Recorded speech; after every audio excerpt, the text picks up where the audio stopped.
O que acontece quando alguém diz que viu um anjo ou a Virgem Maria?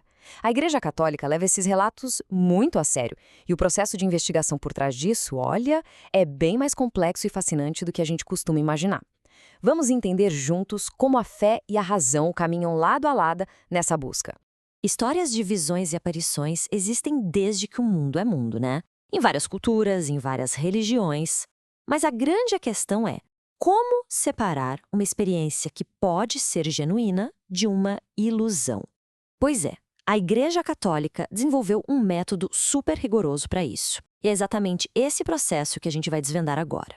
Ok, mas antes de mergulhar nos detalhes da investigação, a gente precisa entender o básico. O que exatamente a Igreja considera ser uma aparição? Porque a definição é o ponto de partida para tudo. Então, veja bem, não se trata de uma simples imaginação. Para a Igreja, uma aparição é uma experiência real, sabe? Embora seja de uma natureza, digamos, psíquica, que vai além da percepção comum. É um fenômeno extraordinário, tipo o que os pastorinhos de Fátima afirmaram ter vivido.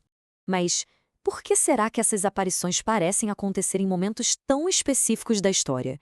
Existe algum padrão? A resposta para isso revela muito sobre a relação entre o divino e o mundo em que vivemos. Parece que sim. Muitas vezes esses relatos surgem bem no meio do caos de guerras, de grandes crises, de incertezas, e aí vêm essas mensagens de esperança ou apelos à conversão. É quase como se nos momentos de maior escuridão uma luz buscasse um jeito de aparecer. E é aqui que a história fica interessante. A fé encontra a razão. A Igreja não aceita esses relatos de primeira de jeito nenhum. Pelo contrário, ela passa um pente fino em cada alegação, com um processo de investigação metódico e super detalhado. Esse ponto é crucial. A Igreja reconhece que a ciência tem seus limites. Ela pode analisar os fatos, claro, mas não tem como provar ou negar a origem sobrenatural de um evento. E é aí que entra a investigação teológica, que vai buscar o sentido, o propósito por trás daquele fenômeno. Esse processo todo se baseia em 4 pilares. Primeiro, a análise dos fatos. O que realmente aconteceu? Segundo, a mensagem. Ela está de acordo com os ensinamentos da Igreja? Terceiro, o vidente, qual é o perfil psicológico e moral dessa pessoa?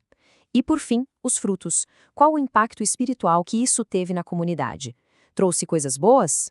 E esse processo, que já era rigoroso, ficou ainda mais cauteloso.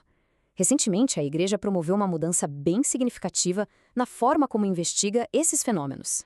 Foi agora, em 2024. Com essa proliferação de supostas aparições e o risco de enganos ou até fraudes, o Vaticano publicou novas diretrizes.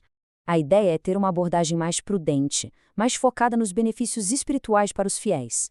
A mudança é sutil, mas olha, é profunda. Antes, a Igreja buscava ter a certeza absoluta da origem sobrenatural. Agora, ela pode emitir um nihil obstat, que em latim significa nada impede. Isso permite que a devoção continue, desde que produza bons frutos, mas sem aquele selo de aprovação definitivo. Para a gente entender melhor como essa teoria toda funciona na prática, vamos dar uma olhada em alguns dos casos de aparições mais famosos, tanto no mundo afora quanto aqui no Brasil. Em Guadalupe, a imagem da Virgem que apareceu milagrosamente no manto de Juan Diego foi fundamental para a conversão de milhões de indígenas. Já em Fátima, a mensagem de paz e penitência ecoou num mundo que estava devastado pela Primeira Guerra Mundial. Ambos os casos foram reconhecidos oficialmente, mas só depois de um longo processo. Fátima é um caso super emblemático.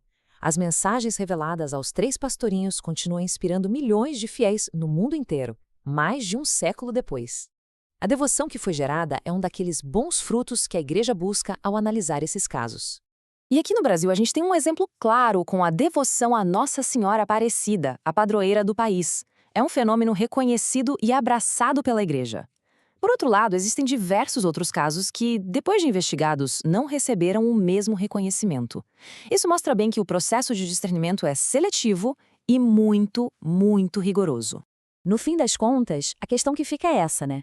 Em um mundo cada vez mais cético, cada vez mais tecnológico, qual é o lugar do mistério, do sobrenatural? Independentemente do veredito da Igreja, esses relatos todos nos convidam a refletir sobre os limites da nossa compreensão e sobre essa eterna busca humana por um sentido maior.